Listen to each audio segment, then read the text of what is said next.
स्वागत है। आज हम रॉबर्ट कियोसाकी की जो बहुत मशहूर किताब है रिच डैड पुअर डैड, उस पर थोड़ी गहराई से बात करेंगे। हाँ बिल्कुल। हमारे पास ना इस किताब के कुछ विश्लेषण हैं। हाँ बिल्कुल। और इन विश्लेषणों से हम ये समझने की कोशिश करेंगे कि ये किताब मतलब पर्सनल फाइनेंस और वेल्थ क्रिएशन के बारे में क्या सिखाती है, खासकर वो जो दो पिताओं वाला एंगल है ना। हाँ, वही तो इसका सबसे दिलचस्प हिस्सा है। एक तरफ उनके अपने पिता पुअर डैड, पढ़े लिखे सिक्योर नौकरी वाले, बिल्कुल पारंपरिक सोच। और दूसरी तरफ वो दोस्त के पिता रिच डैड, जो एक उद्यमी थे और पैसे के बारे में एकदम प्रैक्टिकल बातें सिखाते थे। हाँ, और विश्लेषण भी यही कहते हैं कि ये जो कॉन्ट्रास्ट है यही इस किताब की यूएसपी है, मतलब जान है। तो चलिए देखते हैं विश्लेषण इसके जो कोर आइडियाज हैं उनके बारे में क्या कहते हैं। देखिए, सबसे पहली बात जो लगभग हर विश्लेषण में सामने आती है वो है एसेट्स और लायबिलिटीज के बीच का फर्क। अच्छा। कियोसाकी का मेन पॉइंट है कि अमीर लोग एसेट्स जमा करते हैं, मतलब वो चीजें जो पैसा कमाकर आपकी जेब में डालती हैं, और बाकी लोग? और ज्यादातर लोग लायबिलिटीज खरीदते हैं जो पैसा जेब से निकालती हैं। सुनने में तो ये बड़ा सिंपल लगता है, पर विश्लेषण इसे काफी क्रांतिकारी मानते हैं शायद, क्योंकि ये आम सोच को चैलेंज करता है। हाँ, जैसे ये सोचना कि आपका घर आपकी सबसे बड़ी संपत्ति है, कियोसाकी इस पर सवाल उठाते हैं। सही बात है। विश्लेषण भी यही कहते हैं कि ये सोच बदलना ही मतलब पहला कदम है।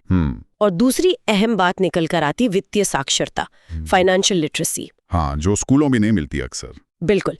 विश्लेषण मानते हैं कि कियोसाकी की ये बड़ी कामयाबी थी कि उन्होंने पैसे, निवेश, टैक्स, इन सब पर बात को आम लोगों तक पहुंचाया, भले ही उनके तरीके थोड़े कह सकते हैं सिंपल हों या विवादास्पद। और वो वाला आइडिया कि पैसे के लिए काम मत करो, पैसे से काम करवाओ। हाँ, ये भी एक बड़ा पॉइंट है।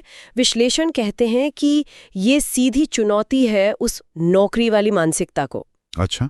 कहने का मतलब है कर्मचारी की तरह सोचने के बजाय एक निवेशक या उद्यमी की तरह सोचो।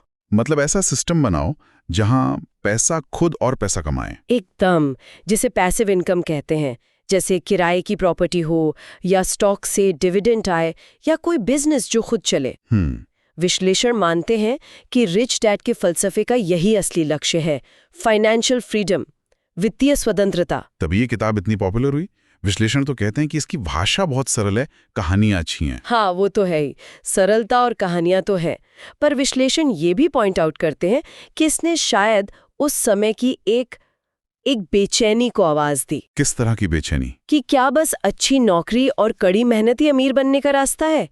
इसने लोगों को एक दूसरा रास्ता दिखाया। उन्हें लगा कि वो भी अपनी फाइनेंशियल सिचुएशन कंट्रोल कर सकते हैं। हाँ, ये बात तो है। प्रेरणा तो देती है किताब, लेकिन हमारे विश्लेषण में कुछ कमियों का भी जिक्र था, है ना, प्रैक्टिकल लेवल पर। हाँ बिल्कुल। विश्लेषण ये साफ करते हैं कि किताब मोटिवेट तो बहुत करती है, पर वो स्टेप बाय स्टेप वाली निवेश रणनीति नहीं देती। अच्छा, मतलब क्या करना है बताती है, पर कैसे करना है उस पर ज्यादा डिटेल नहीं है। हाँ बिल्कुल, थोड़ी गहराई कम है उस मामले में। और विश्लेषण में ये भी था कि कुछ बातें बार बार दोहराई सी लगती हैं। हाँ, ये आलोचना भी आम है विश्लेषणों में, कुछ कॉन्सेप्ट्स रिपीट होते हैं। और ये पारंपरिक रास्ते जैसे अच्छी पढ़ाई या नौकरी, क्या उनको कुछ ज्यादा ही कम नहीं आंकती किताब?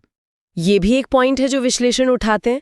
मतलब एक जोखिम है कि सुरक्षित नौकरी या उच्च शिक्षा के महत्व को कम कर दे, जो शायद हर किसी के लिए सही ना हो।